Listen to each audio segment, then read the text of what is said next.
నమస్తే, welcome to స్వతంత్ర. నేను మీ రాజమౌళి.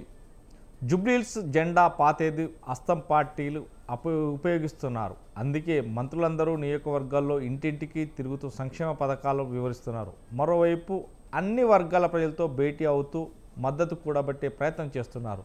పేదరికలో ఉన్న ప్రతి వ్యక్తిని కూడా ఉన్నత స్థాయికి ఎదగడం కోసం కాంగ్రెస్ పార్టీ ఎల్లప్పుడూ కృషి చేస్తుందని బట్టి విక్రమార్క అంటున్నారు. అభివృద్ధి ధ్యేయంగా పనిచేస్తున్న ఈ ప్రజాప్రభుత్వాన్ని ఆదుకోవాల్సిన బాధ్యత మీపైనే ఉందంటూ కూడా ప్రజలకు ఉద్దేశిస్తున్నాడు. కానీ మరికాసేపట్లో ఏదైతే బీఆర్ఎస్ వర్సెస్ కాంగ్రెస్ ఈ మూడు పార్టీలు కూడా ప్రతి ఒక్కరిని నమ్మబలుకుతున్న నేపథ్యం ఉంది. అంటే మేమే వస్తాము, ఖచ్చితంగా ఎవరిని నమ్మకూడదు అంటూ కూడా ఒక్కొక్క పార్టీ ఒక్కొక్క పంతం నెప్పిస్తుంది. పార్టీలు గెలిస్తే నిజంగా అభివృద్ధి జరుగుతుందా? ఇలాంటి అంశాలపైనే ఇవాటి బిక్టర్లో చర్చిద్దాం.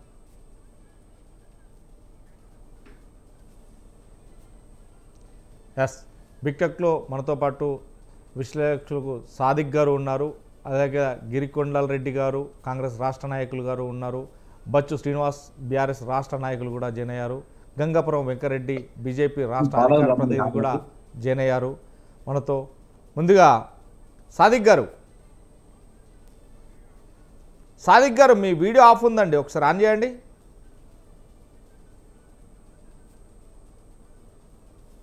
సాదిక్ గారు, ఎస్.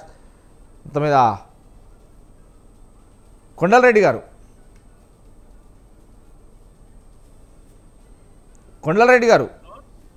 చెప్పండి. కొండలరెడ్డి గారు, ఏదైతే బీజేపీ బీఆర్ఎస్ వర్సెస్ కాంగ్రెస్ ఈ మూడు ప్రధాన పార్టీలు గెలుపు ఒక్కరిదంటే ఒక్కరిదాన్ని ఇప్పటికే ఈ గత వారం 10 రోజుల నుంచి కూడా రాజ్యాధికారం మనదే అంటూ కూడా చెప్తున్నారు. కానీ ఈరోజు బట్టి విక్రమార్క సంఘాలు అంటే కుల సంఘాలతోటి కూర్చున్న నేపథ్యంలోనే ఈ ప్రభుత్వాన్ని కాపాడుకోవాల్సిన బాధ్యత మీపైన ఉంది, ఈ గెలిపించుకోవాల్సిన బాధ్యత మీకు ఉంది అంటూ కూడా ప్రజల ఉద్దేశించి మాట్లాడుతున్నారు. కానీ ఈ నేపథ్యంలో బీఆర్ఎస్ కావచ్చు, బీజేపీ కావచ్చు, ఈ రెండు కూడా మనం గడిచిన పదేళ్లలో మనం ఎంత అభివృద్ధి చేశాం అందరికీ తెలుసు. కొత్త జిల్లాలు ఏర్పాటు చేశాం, కొత్త పాలనలు ఏర్పాటు చేశాం, ప్రతి గ్రామానికి రోడ్లు వేసాం, చెరువులను తీసాం, పూడికలు తీసాం, నీరు తెచ్చాం. ప్రతిదీ గత ఎప్పుడూ లేనంతగా తెలంగాణ రాష్ట్రం ఏర్పడ్డ తర్వాత ఎంత అభివృద్ధి చేశామో చెప్పామంటూ కూడా కేటీఆర్, వరేగా హరీష్ రావు బీఆర్ఎస్ నేతలు చెప్తున్నారు. ఇంకా బీజేపీ అయితే ఈ రెండు పార్టీలు చేసింది ఏమి లేదు చెప్పడం తప్ప, మాకు ఇప్పుడు ప్రజలకు ఏం కావాలన్నా కానీ నాయకులుగా మేము వస్తాం, ప్రతి ఒక్కరి ఇందులో ఎవరి మనోభావాలు దెబ్బతినకుండా కుల మతాలకు అతీతంగా జరిగేదే ఈ పోరాటం. ఖచ్చితంగా హిందువులు ఖచ్చితంగా ఈ మాట వినాలి. ప్రతి ఒక్క హిందువు తన కంటికి రెప్పలా కాపాడుకునేటువంటి ఓటును ఈరోజు బీజేపీకి వేయాలని బీజేపీ చెప్తుంది. వాస్తవానికి అంటే ప్రజాప్రభుత్వం ఏర్పడ్డది ప్రజలకు నాణ్యమైన విద్య, ఉద్యోగాలు, వసతులు కల్పిస్తున్నామని చెప్తున్నటువంటి కాంగ్రెస్ పార్టీ ఎందుకని ప్రజలతో మీరే కాపాడుకోవాలి అనే మాట ఎందుకు వస్తుంది అంటే, ఇక్కడ ప్రతిపక్షాలు మాత్రం భయాందోళనలో కాంగ్రెస్ పార్టీ ఉంది కాబట్టి ఈ మాటలు వెళ్తున్నాయి అంటున్నారు. దానికి సమాధానం ఇది ప్రజాప్రభుత్వం. ప్యానెల్లో మిత్రులందరూ నమస్కారం. హలో, మీరు కొంచెం వెనకాలకు జరిగి మాట్లాడండి. నేను వేరే బయట ఉన్నాను. ప్యానెల్లో మిత్రులందరికీ నమస్కారం. ఒక్కసారి కెమెరా కాడ ఏలో సంథింగ్ ఏదో ఉంది, కొంచెం ఏమన్నా ఓకే. ప్యానెల్లో మిత్రులందరికీ నమస్కారం. Okay, continue. వినబడుతుందా? వినబడుతుంది, కంటిన్యూ. ఈరోజు కాంగ్రెస్ ప్రభుత్వం గత బీఆర్ఎస్ ప్రభుత్వాన్ని చేస్తున్న తప్పులకు పరిణామంగానే ఈరోజు కాంగ్రెస్ ఎన్నుకోవడం జరిగింది. దాంట్లో కాంగ్రెస్ ను ఎన్నుకున్న ప్రభుత్వం ఇది ప్రజా ప్రభుత్వం. దీనికి దొరల గడీలు కాదు, ఇది ప్రజలతో ఎన్నుకున్న ప్రభుత్వం. ప్రజలకు అనుకూలంగా మీరు ఏదైతే తెలంగాణ సాధించుకున్న తెలంగాణలో బడుగు బలహీనులు, వెనకబడ్డ వాళ్ళు, అదేవిధంగా విద్యార్థులు, నిరుద్యోగులు ఎవరైతే నష్టపోయారో వాళ్ళందరూ మనం తెచ్చుకున్న తెలంగాణను బాగుపరచుకోవాలని ఈరోజు ప్రజాప్రభుత్వాన్ని రేవంత్ రెడ్డి గారి నాయకత్వంలో ముఖ్యమంత్రిగా ప్రభుత్వం ఏర్పడ్డది. మరి బట్టి విక్రమార్క గారు డిప్యూటీ సీఎంగా బాధ్యత గల నాయకులు ఏం చెప్పిండంటే, ఇది అందరూ మన ఇంటి పని, ఇదంతా మన ఇంటి పార్టీ, మనం అందరం కలిసి ప్రజాస్వామ్యాన్ని కాపాడుకోకపోతే, ఈ పార్టీకి ఓటేసి గెలిపించుకోకపోతే మనంతలా మనమే నష్టం చేసుకున్న వాళ్ళం అయితామని చెప్పి ఉద్దేశంతో మాట్లాడడం జరుగుతూ ఉంది. మీరు చెప్తా ఉన్నారు 10 సంవత్సరాలలో జరిగిన అభివృద్ధి, జూబ్లీహిల్స్ రోడ్ల పండి తిరిగితే అర్థమైంది. మరి ఈ 10 సంవత్సరాలు ఒకే వ్యక్తి, 15 సంవత్సరాలు 12 సంవత్సరాలు ఒకే వ్యక్తి ఎమ్మెల్యేగా ఉండి కేవలం జూబ్లీస్ ఏదైతే కోటీశ్వరులు సంపన్నులు ఉండే ప్రాంతం తప్ప మిగతా ప్రాంతాల్లో ఎక్కడైతే కార్మికులు పేదలు నివసించే బస్తీలు ఉన్నాయో మరి అభివృద్ధికి ఆవిడ హైదరాబాద్ నగరంలోనే అభివృద్ధికి ఆవిడ దూరంలో ఉన్నాయి. మరి వాళ్ళ యొక్క బతుకు తెరువు మార్చారంటే మన అందరం కలిసి నవీన్ కుమార్ యాదవ్ ను కాంగ్రెస్ అభ్యర్థి గెలిపించినట్టయితే మంచి చేసే వాళ్ళకు సపోర్ట్ గా మనం ఉత్తేజాన్ని ఇచ్చినట్టయితే అని చెప్పేసి మాట్లాడడం జరిగింది. ఈరోజు ప్రజలు కూడా డిసైడ్ అయ్యారు. నేను కూడా ఈ గత వారం 10 రోజుల నుంచి ఇక్కడే ఉన్నాను. చూస్తూ ఉంటే ప్రజల్లో ప్రభుత్వానికి అనుకూలంగా ఓటేస్తే కంపల్సరీ మాకు అభివృద్ధి అవుతుంది. దానికి ఎగ్జాంపుల్ గా మరి ఎలక్షన్స్ కంటే ముందు నుంచి మా మంత్రులు, మా నాయకులు వాళ్ళందరూ తిరిగి సమస్యల పట్ల అవగాహన చేసుకొని మరి ఇక్కడ ఏ సమస్యలున్నాయో ఇప్పుడు కొన్ని సమస్యలు పరిష్కరించారు, మిగతా పరిష్కరించుకోవడానికి కూడా సిద్ధంగా ఉన్నామని చెప్పి హామీ ఇవ్వడం జరిగింది. అదేవిధంగా మీరు ఈ రోజు ఏదైతే చెప్తా ఉన్నారో గతంలో 10 సంవత్సరాలు చేయని వ్యక్తికి ఓటేయడానికి ప్రజలు సిద్ధంగా లేరు. చిన్న ఎగ్జాంపుల్ చెప్తాను. పేదలు కడుపు చేత పట్టుకుని హైదరాబాద్కు వచ్చి కార్మికులుగా వివిధ ఉద్యోగాల్లో సెట్ అయిన వాళ్ళందరికీ కూడా మరి ఆనాడు మీరు డబుల్ బెడ్రూమ్ ఇచ్చిన పరిస్థితి లేదు. అదేవిధంగా రేషన్ కార్డు మౌలిక వసతుల ప్రధానమైన అంశం రేషన్ కార్డు. ఒక పెళ్ళైన కుటుంబం 10 సంవత్సరాలు 12 సంవత్సరాల వరకు కూడా రేషన్ కార్డు లేకపోతే ఎంత ఇబ్బంది అవుతుందో మీ అందరికి తెలుస్తుంది. ఈరోజు రేషన్ కార్డు ఇవ్వడం, అదేవిధంగా పేదల సంపన్నులు ఏ బియ్యం అయితే తింటుండ్రో ఆ సన్న బియ్యం ఇవ్వడం అంటే మనం అదేవిధంగా చాలా మంది చెప్తా ఉన్నారు బస్సు గురించి.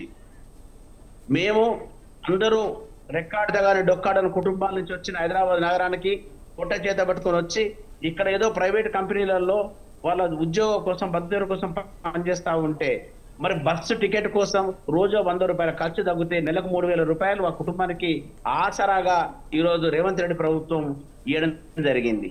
కరెంటు బిల్లు 200 యూనిట్ల కరెంటు బిల్లు ఇవ్వడం జరిగింది. ఇట్లా చెప్పుకుంటూ పోతే మనం ఇచ్చిన గ్యారెంటీల్లో ఓటెనక ఓటి ఫుల్ఫిల్ చేసుకుంటూ రావడం జరుగుతుంది. ఇక రేపు పొద్దుగాల రాబోయే రోజుల్లో మా ముఖ్యమంత్రి గారు అదనంగా 4,000 ఇల్లు ఇస్తారని కూడా చెప్పడం జరిగింది. ఎందుకు అంటే పేదలకు ఆనాడు ఇందిరమ్మ ప్రభుత్వం నేటి వరకు ఆదర్శంగా పేదలకు అనుకూలంగా ఉండే ప్రభుత్వంగా ఉన్న పార్టీ కాంగ్రెస్ పార్టీ. దీనికి ఓటు వేయడానికి ఎందుకు సిద్ధంగా ఉన్నారో మీ అందరికి అర్థమై ఉంటుందని మేము చెప్పి కోరుకుంటూ, మీరు ఏదైతే చెప్తా ఉన్నారో చాలా మంది బీజేపీల గురించి బీజేపీ హిందూ పార్టీగా మీరు చెప్తున్నా ఈరోజు దేశంలో అన్ని మతాలు అన్ని కులాలు ఒక ఏకీకృతంగా ఉంటేనే ఈ దేశం యొక్క రక్షించబడుతుంది. ఇక్కడ మనం మతాల అట్లే కాకుండా అభివృద్ధి అనే ప్రధానాంశంగా రాజ్యం వెళ్ళాలి తప్ప 10 సంవత్సరాలు వచ్చిన తర్వాత కూడా ఇంకా మాట్లాడుతున్నామంటే మొన్న ఎంపీ ఎలక్షన్ మీకు తెలిసిపోయింది. టీఆర్ఎస్ బీజేపీ కుమ్ముకోవడం వల్ల టీఆర్ఎస్ కు 0 మార్కులు వచ్చినాయి. బీజేపీ ఎక్కడైతే అక్కడ థర్డ్ పొజిషన్కి వెళ్ళిపోయిందో డివైడ్ కోల్పోయిందో అక్కడ బీజేపీ గెలవడం జరిగింది. మీ ఎంపీల స్టాటికల్ గా చూడండి మాక్సిమం 90% సీట్లు అట్లనే కాంగ్రెస్ కు నష్టం జరిగింది. ఎవరు పోటీల వాళ్ళు కనుక ఉంటుంటే కాంగ్రెస్ ఇంకో 4 సీట్లు ఎక్కువ గెలిచేది. ఈ రోజు కూడా బీజేపీ అసెంబ్లీ బై ఎలక్షన్ లో పోటీలే లేదు, చేతులు ఎత్తేసి కాంగ్రెస్ మీద కోపంతో కాంగ్రెస్ ను ఓడియాలనే రెండు ఒకటైపోయి రెండు జోడెద్దులు చీకట్లో ముందుగా కొట్టుకున్నట్టు మాట్లాడుతున్నా తాటుకెళ్లి దోస్తాను చీకట్లో దోస్తాను నడుస్తా ఉంది. అది ప్రజలు గ్రహించిండ్రు. ఇక్కడ ఓడియడం గత ప్రభుత్వం చేసిన తప్పులకు విరుద్ధంగా మరి అప్పుడు ఇచ్చిన తీర్పు మేము తప్పు చేసడం ఓడియడం వల్ల మరి అప్పుడు లోకల్ ఎమ్మెల్యే గెలిచిండొచ్చు, కానీ ఈ రోజు మేము రిక్వెస్ట్ చేసుకుంటాం మా ప్రాంతం అభివృద్ధి చెందాలి, ప్రభుత్వం ఉంది, ప్రజాప్రభుత్వం ఉందని చెప్పేసి మరి ఎలక్షన్ లో మరి బాహాటంగా టీఆర్ఎస్ లో పనిచేసిన వాళ్ళు కూడా ఈ రోజు కాంగ్రెస్ కే ఓటేస్తామని చెప్పడం జరుగుతుంది. మా ప్రాంతం నుంచి బోరబండ, రేమత్ నగర్, షేక్పేట లాంటి ప్రాంతాలు మా దగ్గర నుంచి మాకు అనుబంధంగా ఉన్న కుటుంబాలు యూసుఫ్ కూడా చెక్ పోస్ట్ ఏరియా నుంచి మా బంధువర్గము మా విలేజ్ నుంచి విలేజర్స్ మాట్లాడుతూ ఉన్నారు. ఒక జెడ్పీసీ గా నాకుండే సంబంధం మాట్లాడుతూ ఉంటే ఏం చెప్తున్నారంటే, అన్న మేము డిసైడ్ అయిపోయినామన్నా ఎవరు ఎన్ని డబ్బులు ఇచ్చినా ఏం చేసినా 100% ఈసారి మేము నవీన్ యాదవ్ లోకల్ వ్యక్తి, మా సమస్యలు తెలిసిన వ్యక్తి అని ఓటే సిద్ధంగా ఉన్నా అని చెప్పి చెప్తా ఉన్నారు. ఓడలేక మధ్యలో తూటుపోయినట్టు అంటారు కదా, ఆ సామెత చందంగా ఈ రోజు కాంగ్రెస్ ని బదనాం చేయడానికి ప్రయత్నం చేస్తున్నారు తప్ప వాళ్ళు ఏం చేసిండ్రు రేపు ఏం చేస్తాం, ప్రజాస్వామ్య విధంగా ఓటు అడగాలి తప్ప ప్రజాస్వామ్యం ఇచ్చిపెట్టి పక్కోని మీద బదనాం చేసి మేము గడ్డకు పడతామనే ఉద్దేశం తప్ప వాళ్ళకి ఎట్లాంటి ఐడియాలజీ లేదు, ఎట్లాంటి సిద్ధాంతం లేదు. రైట్. సాదిక్ గారు ఇప్పుడు ఏదైతే 3 ప్రధాన పార్టీలలో ఓటమి గెలుపు అనేది సర్వసామాన్యం, కానీ గెలిపే లక్ష్యంగా మాత్రం జూబ్లీహిల్స్ ఎలక్షన్లో మాత్రం నెరవేరుతున్న నేపథ్యం ఉంది. కానీ మీకు మా ప్రభుత్వం తప్ప వేరే దిక్కు లేదు అనే చెప్పుకొచ్చేటువంటి పార్టీలు ఈ నేపథ్యంలో ఒక్కసారిగా బట్టి విక్రమార్క గారు కొన్ని కుల సంఘాలను పిలిచి మాట్లాడుతూ ఇది ప్రజాప్రభుత్వం కాబట్టి మీ ప్రభుత్వం మీరే కాపాడుకోవాలి అనే మాట తీసుకున్న తర్వాత ఒక బట్టి విక్రమార్క, ఎందుకంటే సీనియర్ కాంగ్రెస్ నాయకులు అలాగే ఉప ముఖ్యమంత్రి కొన్ని శాఖలకు మినిస్టర్, ఈ నేపథ్యంలో మీరే కాపాడుకోవాలి ఈ ప్రభుత్వాన్ని అనడంలో కొంత ఆంతర్యం ఏంటి అంటే ఓడిపోతాన్రు అనే కొంత వైవిధ్యంగా మాత్రం ఉంది. ఎందుకంటే ఈ ఇంకా 3 రోజులే ఉంది, ఆ 3 రోజులలో 10వ తారీఖు 11వ తారీఖు ఎలక్షన్ జరుగుతున్న నేపథ్యంలోనే అంటే మారుతూ ఉంటాయి సమీకరణలు ఎవరికి వారు అనేది. కానీ ఎలా చూడొచ్చు దీన్ని, ఈ మాటల పట్ల ఎలా చూడొచ్చు? అంటే ఇప్పుడున్న పరిస్థితులను మనం క్షుణ్ణంగా పరిశీలించినట్లయితే ఈ ఉప ఎన్నికను ఎంత ఛాలెంజింగ్ గా తీసుకోవడం అనేది కనిపిస్తుంది. ఎందుకంటే మామూలుగా ఉప ఎన్నికలని 2 సంవత్సరాల తర్వాత జరుగుతున్న ఉప ఎన్నిక కాబట్టి ఈ ఉప ఎన్నికల మీద ఒక విధమైనటువంటి ఒక ఛాలెంజింగ్, అంటే నేను గెలవాలి నేను గెలవాలి, ఒక సీట్తో అయ్యేది ఏముంది అనే దానికంటే ఒక సీట్తోనే ప్రభుత్వం పోతుంది అనే ప్రక్రియ అనేది చేరిపోయింది. సో సాదిక్ గారు ఇప్పుడు ఒక జూబ్లీహిల్స్ ఎలక్షన్లో బీజేపీ గెలిచినా కానీ ఇక్కడ ప్రభుత్వానికి ఒరిగేది లేదు, ఒకవేళ కాంగ్రెస్ గెలిచినా కానీ ప్రభుత్వానికి వచ్చేది ఏం లేదు, కానీ ఒకవేళ బీఆర్ఎస్ గెలిచినా కానీ ఎందుకంటే సిట్టింగ్ సీట్ కాబట్టి కొద్దిగా మారమాని ఉంటుంది. ప్రభుత్వం గెలిస్తే కనుక మేము గెలిచినామని వస్తుంది. కానీ ఈ ఒరవడికలో ప్రజలకు ఏం సంకేతం ఇస్తున్నారు అంటే ప్రజలకి ఒక సంకేతం ఏం కనిపిస్తుందంటే ఇప్పుడు చాలా ముఖ్యంగా పార్టీలు తమ ఉనికికి సంబంధించిన పోరాట వేదికగా దీన్ని తీసుకున్నారు. ఒకవేళ గెలిస్తేనే మా ఉనికి ఉంటుంది అని బీఆర్ఎస్ చాలా ఛాలెంజింగ్ గా తీసుకుంది.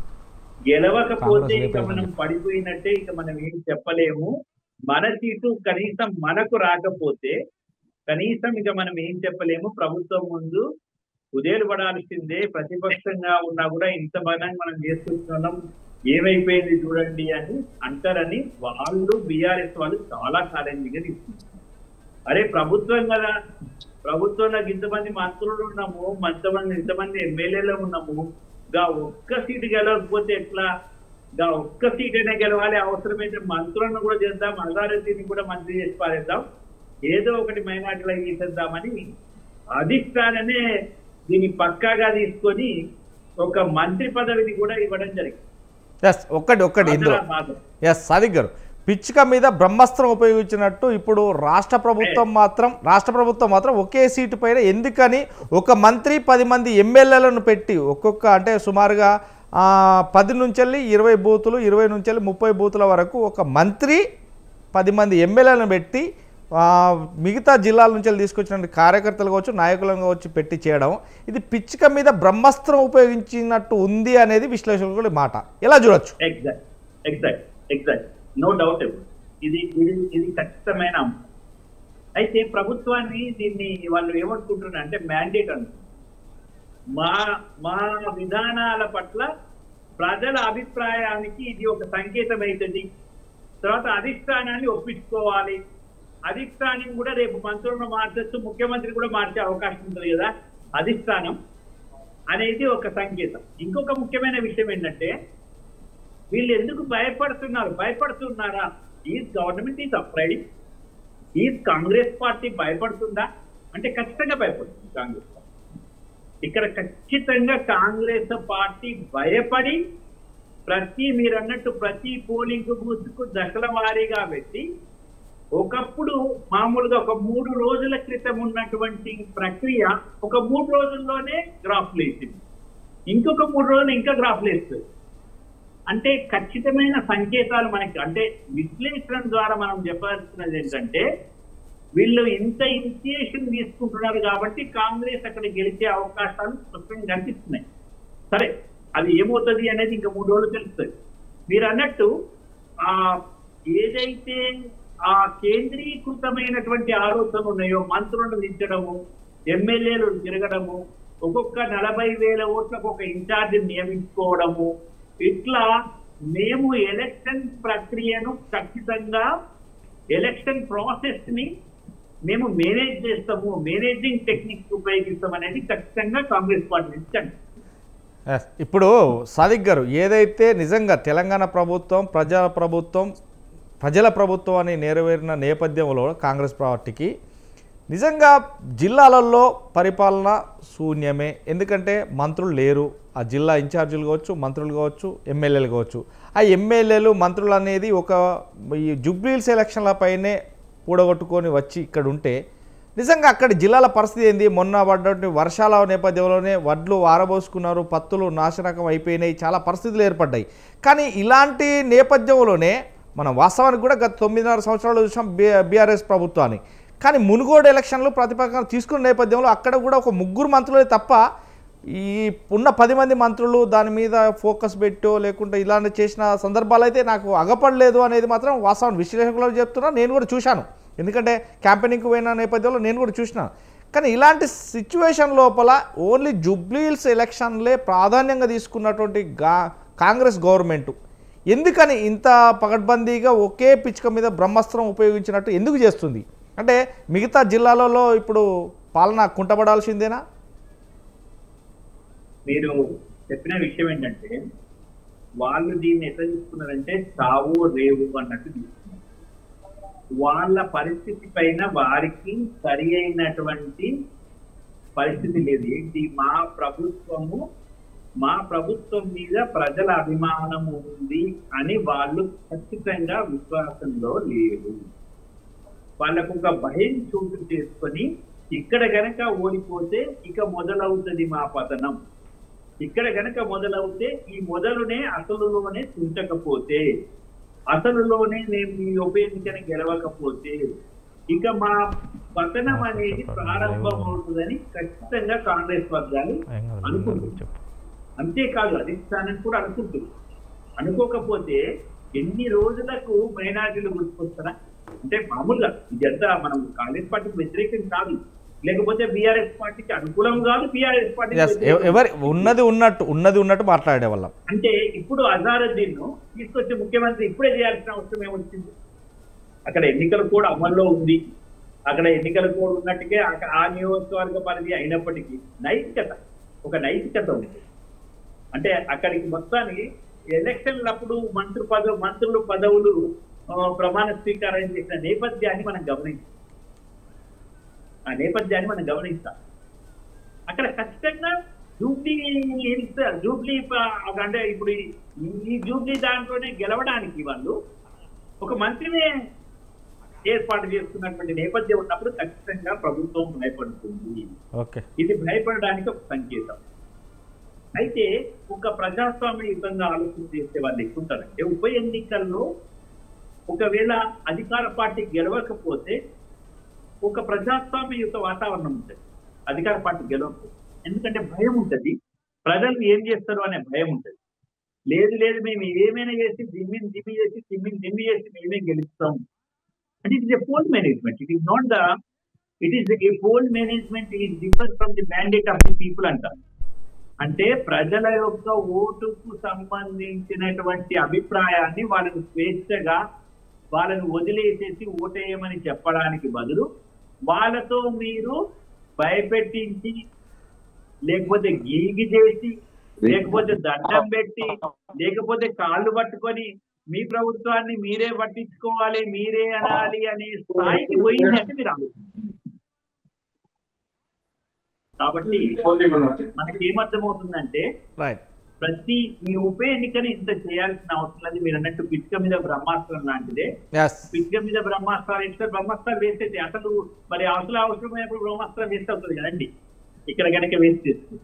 కాబట్టి ప్రభుత్వం ఇంత చేయాల్సిన అవసరం లేకుంటే, ఒకవేళ చేసింది కాబట్టి, ఒకవేళ చేయడాన్ని మనము చూసినాం కాబట్టి మనకు రేపు వచ్చే ఫలితాల్లో కూడా ఖచ్చితంగా వాళ్ళ కృషి ఏదైనా ఫలించవచ్చు. కానీ ఇంత అవసరమా అనేది మాత్రం పెద్ద ప్రశ్న మాత్రం రైట్ అందరి దగ్గర ఉంది. ఇప్పటికే ఎందుకంటే వాస్తవానికి ప్రజాప్రభుత్వం మీద వాస్తవానికి ఈరోజు చూసినటువంటి నేపథ్యంలోనే ఒక ఒక అప్పుడు బీఆర్ఎస్ ప్రభుత్వంలో మునుగోడును చూసినాం, అప్పుడు వ్యతిరేకత లేకపోలేదు. కానీ ఇప్పుడు మాత్రం ప్రజాప్రభుత్వం వ్యతిరేకత వచ్చింది అనే భావాలు మాత్రం ప్రజల్లో ఖచ్చితంగా కొట్టచ్చినట్టు అగబడుతున్నాయి. అది వాస్తవానికి కూడా అందరికీ తెలిసిన విషయమే చూసినాం. కానీ ఒక సర్వే నేపథ్యంలో సర్వేకు కొన్ని డబ్బులు ఇచ్చి బీఆర్ఎస్ పార్టీ చేపించుకుంటుందంటే కాంగ్రెస్ పార్టీ కూడా డబ్బులు ఇచ్చి సర్వే చేపించుకుంది, అలాగే బీజేపీ పార్టీ కూడా డబ్బులు ఇచ్చి చేపించుకుంది అంటున్నారు. కానీ ఒక భయానక నేతృత్వంలోనే వీళ్ళందరూ కూడా ఇక్కడ దింపేసి ఖచ్చితంగా గెలవాలి, గెలిస్తేనే స్థానికత ఎలక్షన్లో మనకు ఉంటుంది, లేదు అంటే ఇక్కడ జరిగిందే ఓటమి అన్నింటిలో జరుగుతా అనేది ప్రతి పార్టీకి ఉంది అనేది మాత్రం తెలుస్తుంది. ఈ నేపథ్యం నెక్స్ట్ మొత్తం మీద ఏదైతే ఈ ఎలక్షన్సే కాకపోయినా కానీ ఏ ఎలక్షన్స్ అయినా అక్కడ కాంగ్రెస్ నుంచి వెళ్ళి మునుగోడులో రిజైన్ చేసి గెలిస్తే బీఆర్ఎస్ కైవసం చేసుకుంది. ఇక్కడ కూడా ఒకవేళ స్వర్గస్థులైన నేపథ్యంలోనే వారి సతీమణి గెలుస్తుంది అనేది ఒక రకంగా ఉన్నప్పటికీ మాత్రం లేదు మేము గెలుస్తాము ఖచ్చితంగా, దీన్ని మాకు విలువైన సమాచారం మేరకు తెలిసినటువంటి నేపథ్యంలోనే కాంగ్రెస్ గెలుస్తామును అని అంటున్నారు. కానీ ఎవరు గెలిచినా ఏం గెలిచినా కానీ ఇంకో 2 రోజులలో ఎవరికి పట్టం కడతారనే ఉంది. దాని మీద గంగాపురం వెంకరెడ్డి గారు నమస్తే, చెప్పండి. నమస్తే అండి. ఏంటి పరిస్థితులు? మొత్తం మీద హాట్ కామెంట్ల మీద నడుస్తుంది. ఒక్కసారిగా బండి సంజయ్ గారు, కిషన్ రెడ్డి గారు తెలంగాణ పౌరుషాన్ని లేపినట్టున్నారు. మొత్తం మీద ఏదైతే జై శ్రీరామ్ అనే నేపథ్యంలోని అమ్మలారా, అక్కలారా, తల్లులారా మీకు నేను వెంట ఉంటాను, ఖచ్చితంగా మీ వెంబడే వస్తాను, కాంగ్రెస్ బీఆర్ఎస్ రెండే పాలు పంచుకుంటున్నాయి అంటున్నారు. ఏ పాలు పంచుకున్నా కానీ అది తర్వాత విషయం. కానీ నిజంగా కష్టం వాటిల్లితే బీజేపీ వారి వెంట ఉంటుందా? ఎవరి వెంట? ప్రజల వెంట. ఎవరి వెంట? ఎందుకు ప్రజల వెంట ఎందుకు లేదు? ప్రజల వెంట.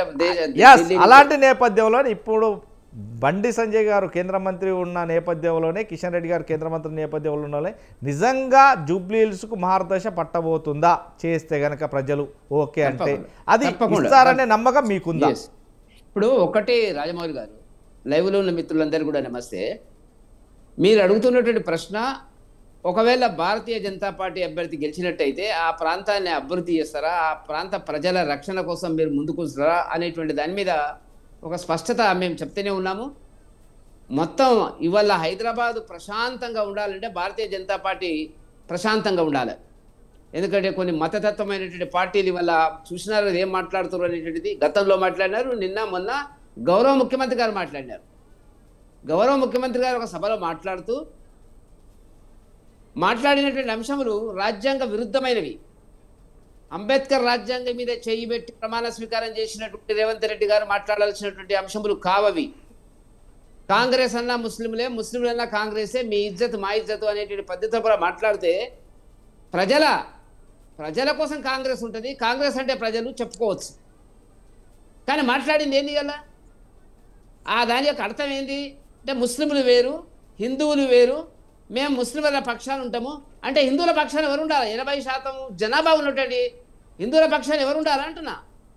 ఆనాటి నుంచి ఈనాటి వరకు కూడా భారతీయ జనతా పార్టీ దేశం మొత్తం మీద ఉంది కాబట్టి ఇలా 20 రాష్ట్రాల్లో మేము అధికారంలోకి వచ్చినాం. దానికి కారణము ఇవాళ పాకిస్తాన్లో ఏం జరిగింది? పాకిస్తాన్ బొట్టు చూసి మన మహిళల యొక్క హత్య చేసి పరిస్థితి, తుపాకీ కాల్పులు జరిపినటువంటి పరిస్థితిలో మనం చూసాం. నిన్న మొన్న ఇంకొకటి మాట్లాడినాడు గౌరవ ముఖ్యమంత్రి గారు. ఏం మాట్లాడినాడు? మేమేం చెప్పాము? కార్పెట్ బాంబింగ్ అనేటువంటిది మా టెక్నికల్గా, మా పొలిటికల్గా ఆ సాయంత్రము తీసుకున్నటువంటి ఒక నిర్ణయం. అంటే ఆ పద్ధతిలో కార్పెట్ బాంబింగ్ లాగా మనం ఇవాళ సాయంత్రము మొత్తం అన్ని కేంద్రాల లోపల, డివిజన్ల లోపల, జూబ్లీ హిల్స్లో కార్యకర్తలు, నాయకులు వెళ్ళాలి, ప్రచారం చేయాలి. అంటే ఆయన మాట్లాడింది ఏంటంటే కార్పెట్ బాంబింగ్ చేస్తారంటే వీళ్ళు పాకిస్తానుడు ముడ్డి మీద అంతా కూడా మీకు ఏం చేయలేనటువంటి వాళ్ళు, కొట్టలేనటువంటి వాళ్ళు. ఇదా అనంటే ఒక ముఖ్యమంత్రి ఈ దేశంలో రాజ్యాంగబద్ధమైన పదవిలో ఉంటూ పాకిస్తాన్ చేసినటువంటి దురా చర్యలను మనం ఖండించి మన సైనికులు మన దేశం యొక్క రక్షణ కోసం అహిర్నిశలు కృషి చేసి ప్రాణత్యాగాలు చేసిన రకరకాల జరుగుతున్నటువంటి పరిస్థితి లోపల ఇవాళ ఒక ముఖ్యమంత్రి పాకిస్తాన్ గురించి మాట్లాడడం ఏంటండి? వెనకటి నుంచి కూడా ఇదే కాంగ్రెస్ యొక్క చరిత్ర. నెహ్రూ గారి దగ్గర నుంచి ఇప్పటి వరకు జరిగినటువంటి పరిస్థితి లోపల హైదరాబాద్ సంస్థానంలో ఏం జరిగింది, దేశంలో ఏం జరిగింది, వాళ్ళు చెప్పుకున్నారు. అక్కడ పాకిస్తాన్లో ఇస్లామిక్ కంట్రీ అన్నారు. మనం అనలే, మన సెక్యులర్ కంట్రీ అంటున్నాం. అన్ని మతాలు ఉన్నాయి ఇక్కడ. హిందువులు ఉన్నారు, ముస్లింలు ఉన్నారు, క్రిస్టియన్స్ ఉన్నారు, పార్సీలు ఉన్నారు, అందరినీ గౌరవిద్దాం, అందరినీ గౌరవించే పద్ధతిలో ప్రభుత్వం పరిస్థితి. 1983 కంటే ముందు తెలుగుదేశం రావడానికి ముందు జ్ఞాపకం చేస్తాను రాజమౌళి గారు, మత కల్లోలాలు పాలించిన ఎవరండి? కాంగ్రెస్ పీరియడ్లో హైదరాబాద్ కేంద్రంగా జరిగిన మత కల్లోలకు కాంగ్రెస్ నాయకులు, వాళ్ళ మధ్యన ఉండేటువంటి వైషమ్యాలు, వాళ్ళ మధ్యన ఉండేటువంటి పదవి కాంక్ష మనకు స్పష్టంగా కనపడుతున్నటువంటిది. ఎన్టీ రామారావు గారు వచ్చినాక ఆ మాటకు వస్తే, ఇప్పుడు టీఆర్ఎస్ పార్టీ వచ్చిన తర్వాత ఎక్కడ కూడా మత కల్లోలు జరగలే. వాళ్ళు పాలించినప్పుడే మత కల్లాలు, పదవులు లేనప్పుడు మత కల్లోలాల గురించి మాట్లాడతారు. ఇవాళ రేవంత్ రెడ్డి గారు కూడా స్పష్టంగా మనకు కనపడుతున్నది ఏంటంటే, జూబ్లీ హిల్స్ ఎన్నికల లోపల 3వ స్థానానికి వెళ్ళిపోయినటువంటి పరిస్థితి. ఇవాళ నేను ఒక్క టీవీలో మాట్లాడలేదు, 2-3 టీవీల్లో మాట్లాడలేదు. నిన్న నుంచి కూడా స్పష్టంగా వాళ్ళకి ఆలోచన వచ్చింది, వాళ్ళ ఇంటెలిజెన్స్ రిపోర్ట్స్ చెప్తున్నాయి. కాబట్టి ఇలా బట్టి విక్రమార్క లాంటి వ్యక్తి కూడా మీరు మమ్మల్ని రక్షించండి అంటున్నాడు. ప్రజలను రక్షించాల్సింది వాళ్ళు కదా. వాళ్ళు రక్షించడం అంటే ఏమర్థము? మేము పోతున్నాము, దిగజారిపోతున్నాము, కింద పడిపోతున్నాము, మమ్మల్ని లేచి నిలబెట్టండి అనేటువంటి పద్ధతి లోపల అజారుద్దీన్ తెచ్చిన రాజకీయ మతపరమైనటువంటి అంశములు ఇక్కడ జోడించి ఉన్నాయి. ఒకవేళ మీరు తేదలుచుకున్నట్టయితే అజారుద్దీన్ను ఎప్పుడో తేవాల్సింది, ఎన్నికలకు ముందే తేవాల్సింది. మీరు తెచ్చింది ఏంది? మీరు 2-3 సందర్భాల లోపల మనకు కనపడుతున్నటువంటిది మంత్రివర్గ సమావేశం పెట్టుకున్నారు, అంతర్గతంగా ఇచ్చినటువంటి రిపోర్ట్స్ను వాళ్ళు పరిశీలించినారు, విశ్లేషించినారు. ఇవాళ ఏం చేయాలని అర్థమైతే లేదు. కాబట్టి 3వ స్థానంలో కాంగ్రెస్ పోయింది అనేటువంటి చాలా స్పష్టంగా కనపడుతుంది. ఇంకొక విషయం, నేను ఎన్నికల్లో పార్టిసిపేట్ చేస్తున్నాను, ప్రచారం చేస్తున్నాను కాబట్టి ముస్లింలలో 2 రకాలుగా పోయినారు. మీరు ఇది ఫస్ట్ టైం మీరు గుర్తుపెట్టుకోండి. కాంగ్రెస్కు కొంతమంది, ఇంకో పార్టీకి కొంతమంది, మహిళల్లో ఒక పర్సంటేజ్ భారతీయ జనతా పార్టీ వైపు ఆలోచిస్తున్నారు. త్రిపుల్ తలాక్ గురించి ఇండిపెండెంట్గా ఆలోచించగలిగినటువంటి మహిళలు, మోదీ మా ఆత్మ గౌరవాన్ని రక్షించినాడు అనేటువంటి పద్ధతిలో వాళ్ళ చైతన్యం వచ్చినటువంటి పరిస్థితి. హ్యాట్సప్ వాళ్ళకు కూడా, ముస్లిం మహిళలకు కూడా. కాబట్టి మోదీ పట్ల ఉండేటువంటి మోదీ, ఇప్పుడు మజ్లిస్ వేరు, ముస్లిమ్స్ వేరండి. మజ్లిస్ పార్టీ అనేటువంటిది ఏ పార్టీ అధికారంలోకి వస్తే ఆ పార్టీలోకి వెళ్తుంది. మొన్నటి వరకు రేవంత్ రెడ్డి ఎన్నికలకు ముందు ఎన్నికల్లో ఏం మాట్లాడినాడు? ఇదే మజ్లిసు, అసదుద్దీన్ ఓవైసీ దేశంలో అన్ని ప్రాంతాల లోపల అభ్యర్థులను పెట్టి బీజేపీని గెలిపిస్తాడు అన్నాడు. మరి ఇప్పుడు ఇక్కడ ఏం జరిగిందండి? మీరు ఎందుకు అంట కాగుతున్నారు వాళ్ళతోని? అలా బలా ఎందుకు చేస్తున్నారు వాళ్ళతోని? కాబట్టి ఒక విధానము లేనటువంటి పరిస్థితిలో ఇవాళ కాంగ్రెస్ పార్టీ ఉంది, మజ్లిస్ పార్టీ ఉంది. అదేవిధంగా టీఆర్ఎస్ పార్టీ కూడా ఈ ఇద్దరిని, టీఆర్ఎస్ పార్టీని, కాంగ్రెస్ పార్టీని మధ్యవర్తిత్వం చేసి బీజేపీ వస్తే చాలా ప్రమాదం ఉంటుంది అని చెప్పడానికి అసదుద్దీన్ ఓవైసీ సోదరులు ప్రయత్నం చేసి విఫలం. ఆయన అక్కడ వెళ్ళిపోయినాడు బీహార్కు. ఇక్కడ ఉన్న అక్బరుద్దీన్ కూడా ఏం పట్టించుకుంటలేదు. ముస్లింల విభజన వచ్చింది. కానీ స్పష్టంగా రవీన్ కుమార్ ఏదైతే రవీన్ యాదవ్ అతనికి మాత్రమే 10%, 15% ఓట్లు ఉన్నాయి. కాంగ్రెస్ ఏం బేస్ లేదు ఇక్కడ. వాళ్ళు విష్ణువర్ధన్ రెడ్డి, జనార్దన్ రెడ్డి తర్వాత కార్యకర్తలు అన్ని పార్టీలకు వెళ్ళిపోయినారు. కాబట్టి ఆ బేస్ మీద మజ్లిస్ క్యాండిడేట్కు కాంగ్రెస్ బుర్కా కప్పి పోటీ పెట్టినటువంటి పరిస్థితిలో ఇవాళ కాంగ్రెస్ దిగజారిపోయింది. వాళ్ళ క్యాండిడేటే లేడు. ఎట్లయితుందండి? ఏనాడన్నా చూసినాం మనం? ఒక మజ్లిస్ పార్టీ మీద పోటీ చేసినటువంటి అభ్యర్థి మళ్ళొక పార్టీలో పోటీ చేయడం అనేటువంటి వాళ్ళు చాలా జాగ్రత్తగా ఇస్తారు టికెట్లు. కాబట్టి ఇవాళ గెలిచేటువంటి పరిస్థితి లేదు. కాబట్టి భారతీయ జనతా పార్టీ ముందుకొచ్చింది. కాబట్టి బండి సంజయ్ గారు మాట్లాడుతున్నదని ప్రజలు ఆస్వాదిస్తున్నటువంటి పరిస్థితి. కిషన్ రెడ్డి గారు మాట్లాడుతున్నటువంటిది వల్ల మీరు చూడలే, ఇంకా మీకు రిపోర్ట్ వస్తుంది. మా 15 మంది శాసనసభ్యులు కీలకమైన వాళ్ళందరూ కూడా ఇవాళ ఇప్పుడు సాయంత్రం తిరుగుతున్నటువంటి పరిస్థితి కనపడుతున్నది. కాబట్టి భారతీయ జనతా పార్టీ దూసుకొని వచ్చినటువంటి పరిస్థితి కనపడుతుంది. అందుకే రకరకాలుగా మాట్లాడుతున్నారు, ప్రజలను రెచ్చగొడుతున్నారు, హిందూ ముస్లిం ఫీలింగ్ తెస్తున్నారు. రేవంత్ రెడ్డి గారు దీనికి కారకుడు అనేటువంటిది మాత్రం చాలా స్పష్టంగా మేము చెప్పదలుచుకున్నాం. రైట్. పచ్చు శ్రీనివాస్ గారు రాజమౌళి గారు చెప్పండి. ఎస్, కేటీఆర్ గారు ఒక మినిమం 3-4 ఛానళ్లకు ఇంటర్వ్యూలు ఇవ్వడం జరిగింది.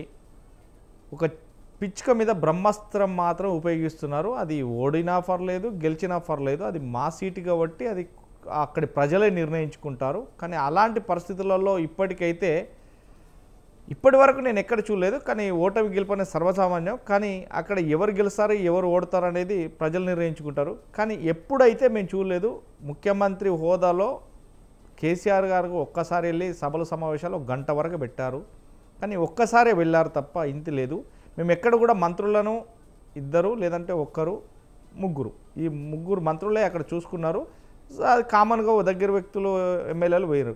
కానీ నిజంగా తెలంగాణ రాష్ట్రంలో ఉన్న ఎమ్మెల్యేలు అందరూ తీసుకొచ్చి అక్కడ పెట్టడం, ఉన్న 10 మంది మంత్రులను అక్కడ పెట్టి ఇన్ఛార్జీలు ఇవ్వడం, ఓ 15 బూతుల నుంచి 20 బూతుల వరకు మంత్రికి, ఆ మంత్రి కింద 10 మంది ఎమ్మెల్యేలను పెట్టి ఎక్కడా లేనటువంటిది జిల్లాల నుంచి వెళ్ళి కార్యకర్తలను తీసుకొచ్చి కాంగ్రెస్ పార్టీ ఇలా పెట్టడం ఇది కరెక్టా, మీరే అర్థం చేసుకోండి అని ప్రజలకు ఉద్దేశించి మాట్లాడుతున్నారు.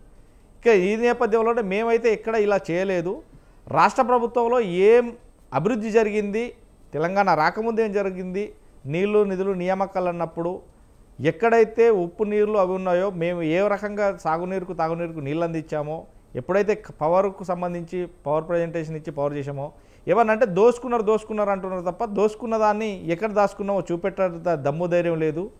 అలాగే దోసుకున్నది ఒకవేళ దాచుకోవడానికో లేకుంటే దోసుకున్నామంటే గిట్ట కేసులు పెట్టి జైల్లో పెట్టడానికి కూడా వీళ్ళకి దమ్ము ధైర్యం లేదు, అరెస్ట్ చేయడానికి కూడా లేదు. ఇదంతా నిరూపించుకోకుండా ఖచ్చితంగా వీళ్ళంతా బదనాం చేయడానికి తప్ప వేరే లేదు, ఇదంతా కూడా మాటలు మాట్లాడుతున్నారు అనేది రేవంత్ రెడ్డి గారు చెప్తున్నారు, రేవంత్ రెడ్డి గారి మీద మాట్లాడుతున్నారు. ఇక ఎప్పుడైనా కానీ జూబ్లీహిల్స్ ఎలక్షన్లో వాస్తవానికి ఇలాంటి పోరు ఈ తెలంగాణ రాష్ట్రంలో ఎక్కడైనా జరిగిందా అంటే లేదు అంటున్నారు. దానిపై మీరేమంటారు? మొట్టమొదట స్వతంత్ర వీక్షకులకు, మీకు అక్కడ ఉన్నటువంటి పెద్దలందరికీ కూడా నమస్కారం. దాంతోపాటు ఈరోజు జన్మదినాన్ని జరుపుకుంటున్నటువంటి ఈ రాష్ట్ర ముఖ్యమంత్రి రేవంత్ రెడ్డి గారికి కూడా ఆర్థిక హృదయపూర్వక జన్మదిన శుభాకాంక్షలు.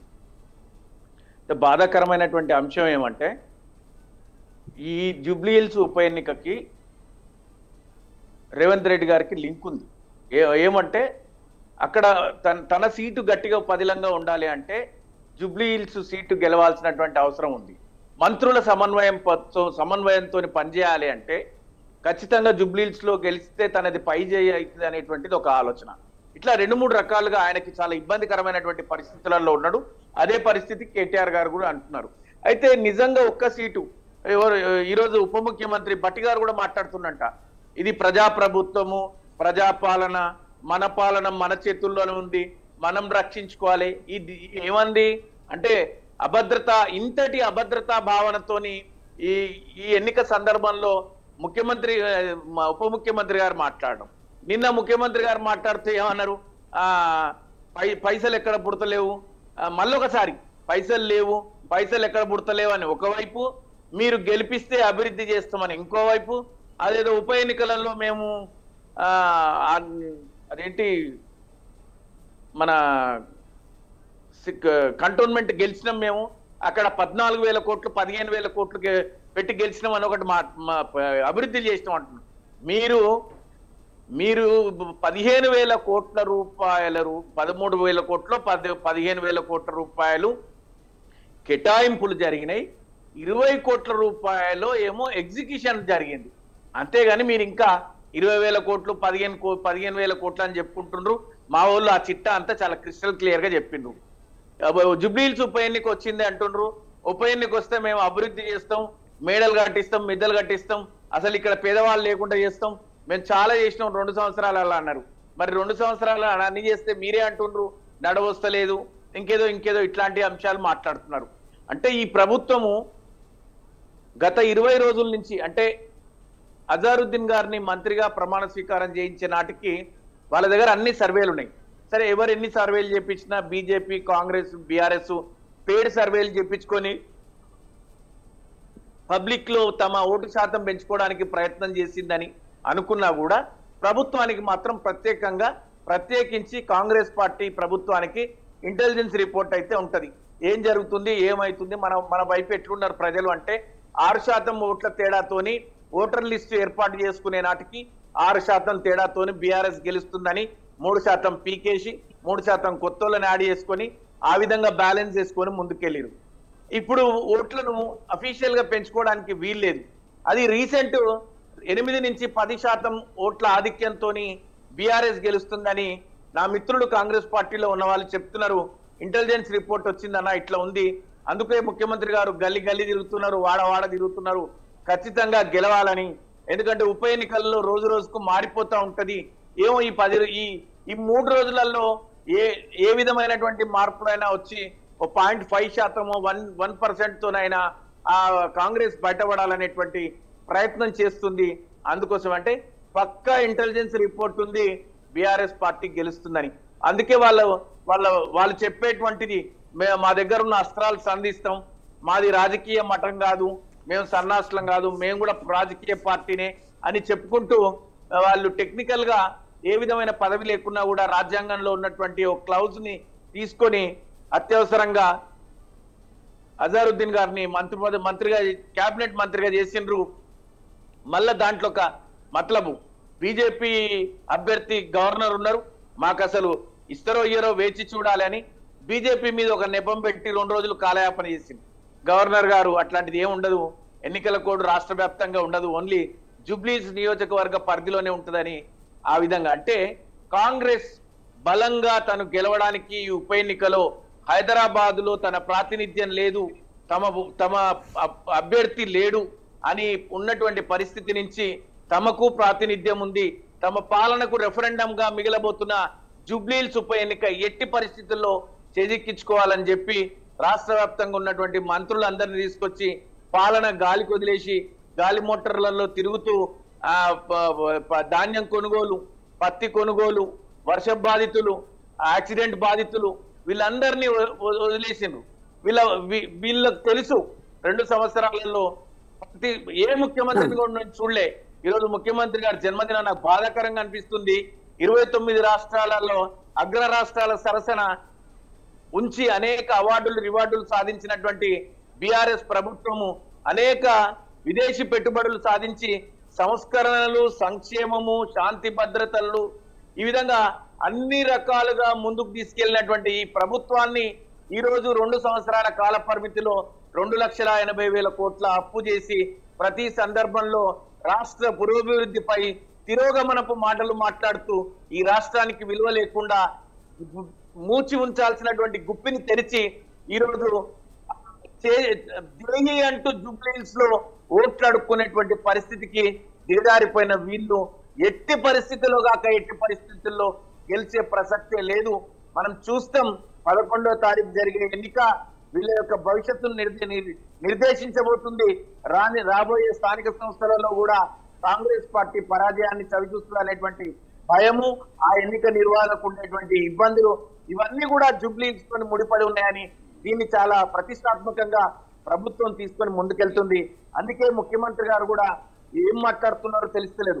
ముఖ్యమంత్రి గారు ఏమో ముస్లిం అపీజ్మెంట్ పాలిటిక్స్ చేస్తే బీజేపీ హిందూ పోలరైజేషన్ తోని బీజేపీ కూడా కాంగ్రెస్ పార్టీని గెలిపించాలి, బీఆర్ఎస్ ను దూరం చేస్తే అంటే కాంగ్రెస్ కి బీజేపీ కాంగ్రెస్ తర్వాత ఈ రాష్ట్రంలో బీజేపీ ప్రత్యామ్నాయం అయిపోతుందని చెప్పే ప్రయత్నం చేస్తుంది.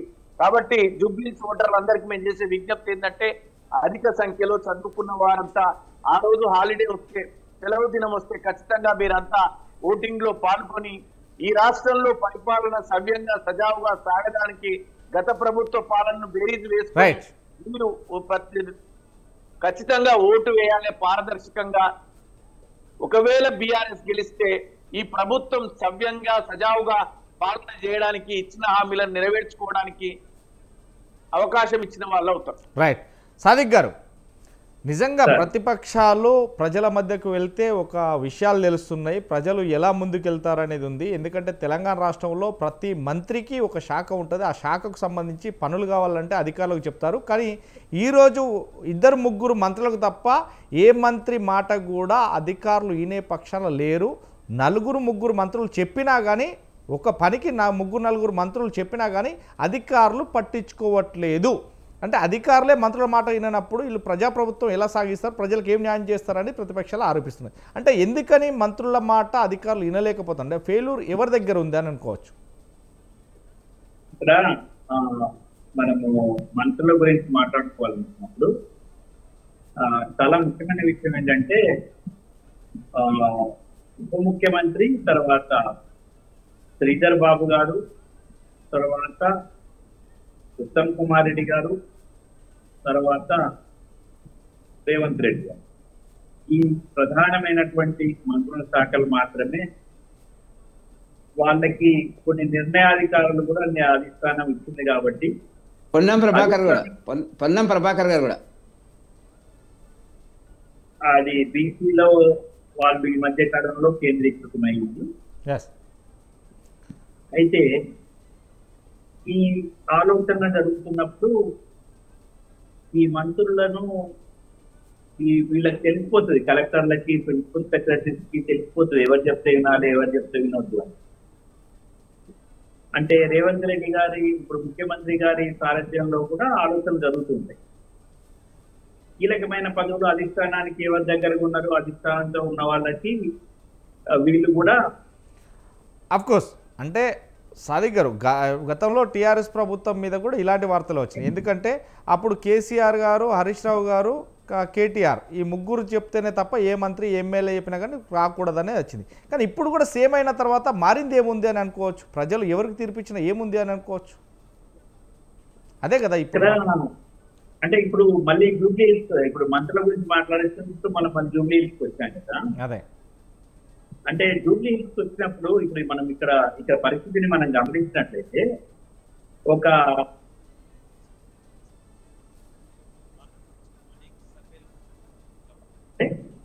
వారం రోజుల నుంచి మనం చూసినటువంటి అనేక సర్వేల వల్ల నిజంగా కూడా అక్కడ జరిగినటువంటి విషయాలను చూసినట్లయితే బీఆర్ఎస్ గెలిచే అవకాశాలు ముందుకు కనిపిస్తాయి, ఉన్నాయి కూడా. అయితే దానికి అనేక కారణాలు ఉంటే వాటిని ఏం చేశారంటే ఇంతకుముందు మిత్రులు అన్నట్టు ఇంటెలిజెన్స్ రిపోర్ట్లు చాలా క్లారిటీగా ఇక్కడ మీకు అన్యాయం అంటే మీరు ఓడిపోయే అవకాశాలు ఉన్నాయి అని చెప్పడం. దానికి కారణాలు వాళ్ళు వెతుకొని అన్నిటికీ ఒక్కొక్క కారణానికి ఒక్కొక్క సాకుకు ఒక్కొక్క కారణం ఏంటిదని ఆ ఫ్యాక్టర్స్ వెతుకొని అన్నిటికీ మందు పెట్టుకుంటూ వస్తున్నారు. రైట్ థ్యాంక్ యూ అండి, థ్యాంక్ యూ. ఈరోజు బిగ్ టాక్లో పాల్గొన్నటువంటి మిత్రులకి, అదేవిధంగా సాదిక్ గారికి, అదేవిధంగా శ్రీనివాస్ గారికి, అదేవిధంగా వెంకటరెడ్డి గారికి, అదేవిధంగా మనోడికి థ్యాంక్ యూ వెరీ మచ్ అండి. ఈరోజు బిగ్ టాక్లో ఏదైనా కానీ మొత్తం మీద గెలిచేది ఓడిది ఎవరైనా కానీ ప్రజల నిర్ణయం వరకే కట్టుబడి ఉంటుంది. ఆ ప్రజలకు ఏం కావాలి, ఎలా కావాలి, ఏం చేస్తే ఎవరిని గెలిపించుకుంటే మాకు న్యాయం జరుగుతుంది అనేది మాత్రం వెయిట్ చేస్తున్నారు. ఎక్కడైనా కానీ ప్రజలు డబ్బుకు అమ్ముడుపోకుండా తన ఓటు హక్కును, వజ్రాయుధాన్ని ఖచ్చితంగా సరైన వ్యక్తికి ఎంచుకోవాలని కూడా సంతానం న్యూస్ కోరుతుంది. థ్యాంక్ యూ వెరీ మచ్ అండి. చూస్తూ ఉండేది సంతానం న్యూస్. మరో బిగ్ టాక్తో మళ్ళీ కలుద్దాం. Thank you.